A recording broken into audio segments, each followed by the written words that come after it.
Now, as you say, politics is all local, but also community radio is all local, and we love having people on who, from the local area, can tell us about what the projects are doing. And across the road in Draíocht, a collaborative with Fingal County Council Arts Office is delighted to announce a new exhibition from Rich Gilligan for the 13th edition of Amharc Fhine Gall, and we have the man himself here. Rich, you're most welcome. Thanks for having me. Now, I know you're a busy man because you're across the way there putting your exhibition together, which is going to be opening early next week. But maybe a little bit of background about, tell us about the skateboarding and how that then led to the photography.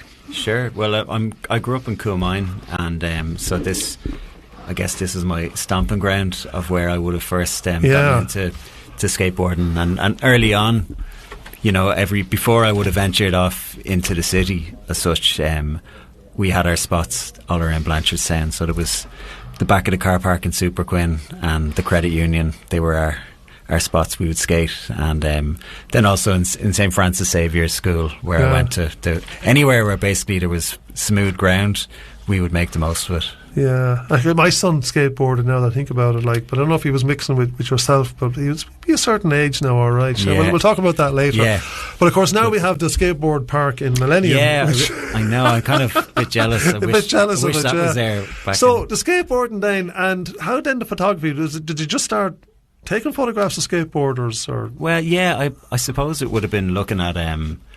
in a kind of pre-internet era, I was looking at lots of magazines. That was how I really kind of discovered visually about skateboarding. So I was just really interested in how these amazing photographs that were, really exciting to look at and really vibrant. I was like, how do they work, or how does that happen?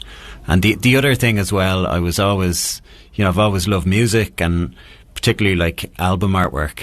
I remember picking apart, my dad would have had a copy of U2 Octung Baby, for example, and I can remember just going through that artwork and realising all the photos were by one photographer called Anton Corbin, and thinking, wow, that's really interesting that this person can kind of create this whole atmosphere that can accompany music but visually.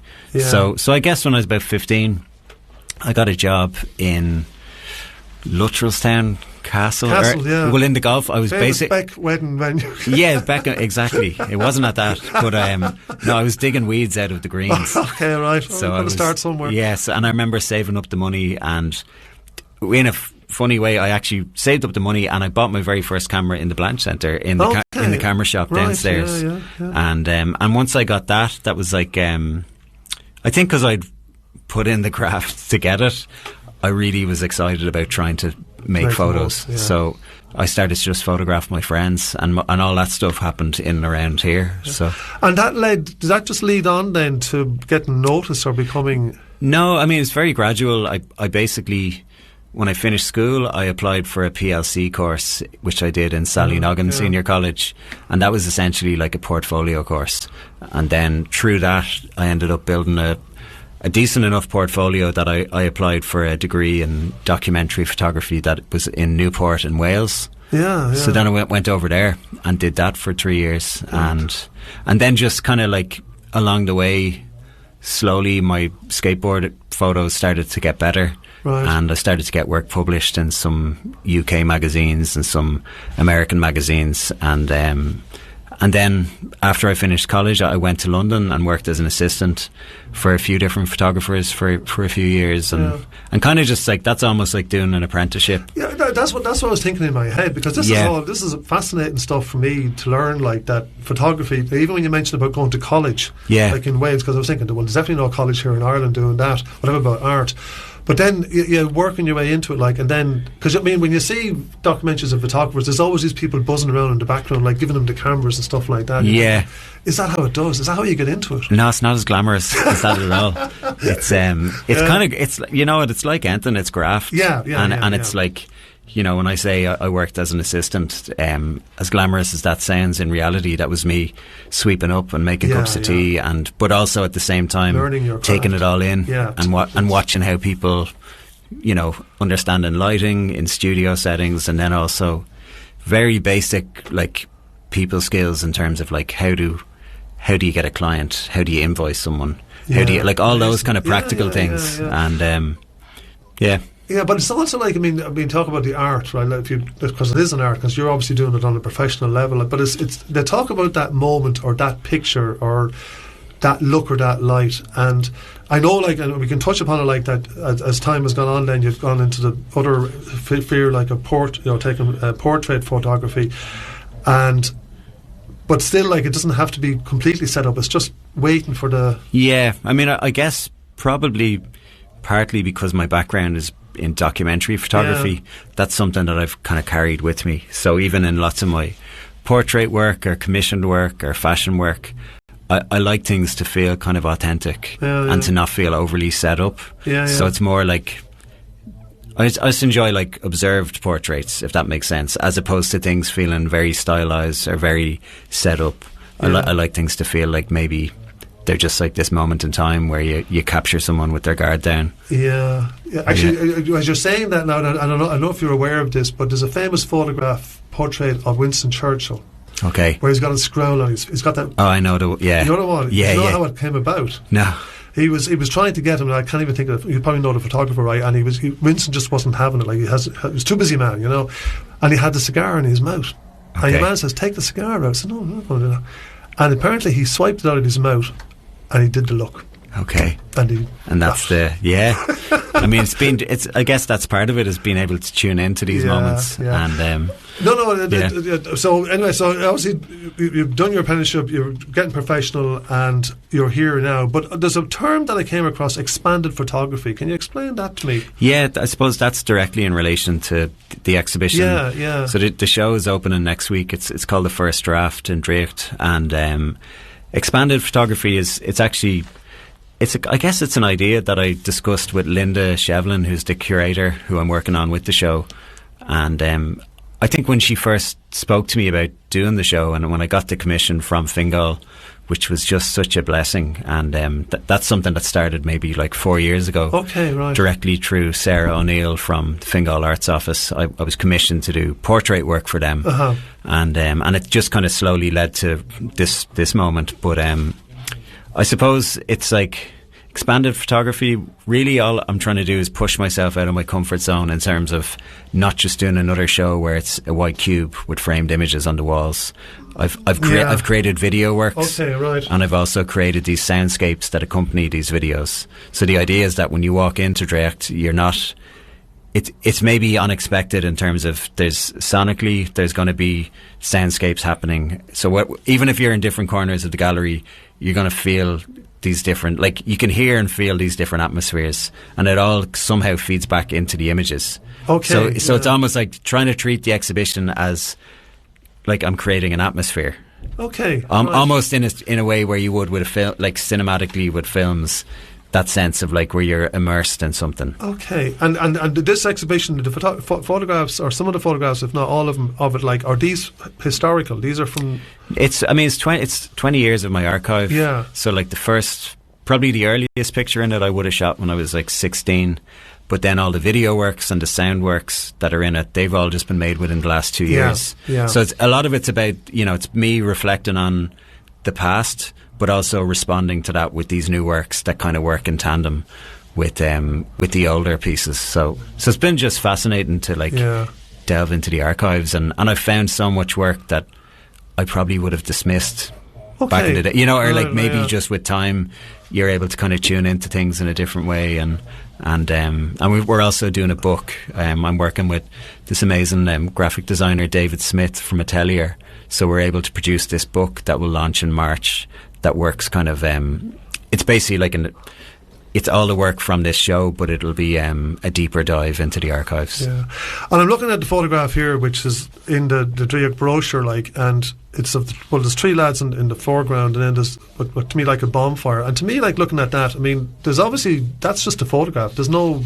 It's a very natural photograph. Yeah. There's no like crazy post production, or it's all shot on film. A lot of the show is analog in terms of it's kind of a lot of it was made pre-digital. So, these original works would have been film I processed myself and printed by hand in dark rooms. Right. So there's that idea of like, you can get into long-winded conversations about like authenticity in photography and if that is actually a thing, you know, because ultimately it's always your take on things, or you're able to create a narrative. But I guess the work that's in the show is all, without trying to overcomplicate it, it's all quite raw. Yeah, it's not like there's not a huge amount of post production. Yeah, because that's what would strike me about that. I mean, that kind of that, to me now, and I would be very obviously amateur. Like I should say, it's all digital these days. It's all very, but that's like it's just really, like you would say, raw, like and very real to me, like, you know. And it's also like about, well, I know people, there's a bit cliche about stories through photographs. I don't know whether you buy into that, or does that? Yeah, I mean, like that famous line, "A picture tells 1,000 words." Which I think was actually made up by someone in advertising. Which of course it was. But no, I completely, for me, you know, photography is storytelling. Yeah. And the way that you sequence images together, whether that's in an editorial piece or whether that's in a gallery or in a book or in a commission, the way that one image relates to the next is a way where you can create atmospheres and you can create a rhythm in terms of how people respond to the work. So for me, like I try and, I don't know, I look at it where like each photograph can be treated like a short story, and then you move to this next chapter. And so I do think some people respond to things visually way more than sitting down with a book, for example. So that's true. That's true. Yeah. Now there's a story, and I'm not sure if it's these three lads. It's another. It's actually, but it's the same. Yeah. But there's a great story, and it's a great local story, because in one of your photographs, there's three guys. Is there three? Yeah. So it was a picture that I shot 20 years ago, and it was the day before Halloween. Okay. And I just I was kind of going around looking basically for people setting up bonfires. Okay. And I was up in Mount View, really, really close to here, and there was three young fellas sitting on top of like it was a bonfire that wasn't lit yet, but there was all kinds of like couches and crates and all sorts. But I shot this picture of these three lads, and initially when we had the discussions about how we would install the exhibition, I just mentioned in passing to Emer in Draíocht. I was like, I'd love this image to be by the door, so when people are coming in and out of here, that hopefully someone spots this, and maybe they'll recognise the three lads who are in it, because this was 2004, so they'd be in their 30s now. And then someone in Draíocht was like, why don't we put it up on social media? And within like 5 hours, all three lads have been tracked down. So I'm hoping that they make it along to the opening night, or at least at some point during the show. But that's really good. That's great local story. Yeah, it's that I don't know. It's like a moment in time that like you've moved back to Ireland. I mean, you did work in New York and commissions and all that, but you're back in Ireland. Yeah, we were over in New York for 6-7 years, and we lived in Brooklyn in the city for 3 years, and then we were in the Hudson Valley, which is kind of like an hour upstate New York. And it was amazing. Like, went there for work and kind of did lots of commercial work there and lots of commissioned portraiture for different publications, and then during like COVID, that was kind of a pivotal moment where I've two young girls, and you know, Robin and Simone they were kind of at the point where me and my wife Patria, who's also from Dublin, we had this kind of like, we always had this idea that at some point we were going to come home. Right. And that was probably going to be before the kids started secondary school. Would be, and then when COVID hit and we were kind of like stuck there, we felt this draw to come back. And we're back 4 years now, and we live in Wicklow, and we are really glad to be back. Okay. And everyone's... Yeah, maybe in current times. Yeah, I mean, let's not go there. Like, no, we're not going to try and keep it happy. But honestly, it's... But in saying that, like, I still have lots of connections to New York, and I bounce back and forth for work. Because you're now, obviously, your work, it is your work, like, be commercial as well, so you go or the commissions and... I'm freelance, so, you know, I do lots of different... There's so many kind of layers to what I do, but a lot of it would be working with different brands, doing work for design companies and ad agencies and music labels. But and the odd Hollywood star thrown in. Every now and then, yeah. When they want an old photograph taken. Amazing story. And of course, we can't finish without talking about Fingal and the award and the commission, which is great support. Yeah, Amharc Fhine Gall, the award I got. Yeah.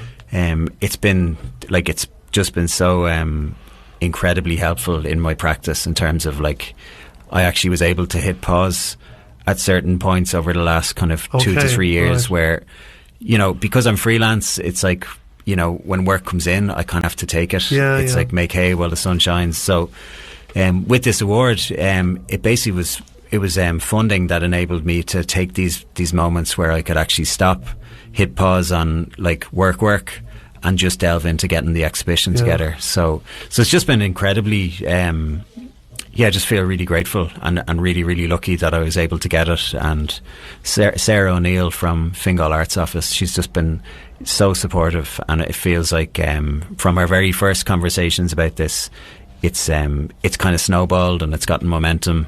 And she put me in touch then with Linda Shevlin, who's the curator, and Emer and everyone over in Draíocht has just been incredibly. Well, I can vouch for that because they're great. They're great bunch over there. No, it really just so helpful and also just very encouraging as well. Okay, so the exhibition then officially opens on the 19th of March. Sorry, right, 19th of February, and then it goes on then till May. May. So that's a good spread of time. Yeah, it's nice. So the official opening's next Wednesday at 7:00. Yeah, and really looking forward to that. And there'll be lots of friends from the area and further afield. It'll be a nice way to just catch up with lots of.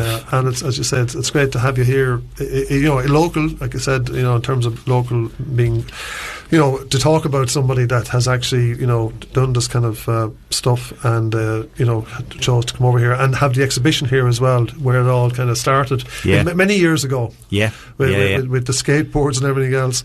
Listen, I want to thank you again, Rich, for coming over. I know you're having to go back now and start trying to. Yeah, we're still hanging stuff. We're getting there. We're getting there. Yeah. Okay, listen, Rich. Thanks again, Rich Gilligan, that exhibition is going to be opening next week on the 19th and going on till May. So we're going to go to a piece of music, and then we'll come back hopefully with our next guest.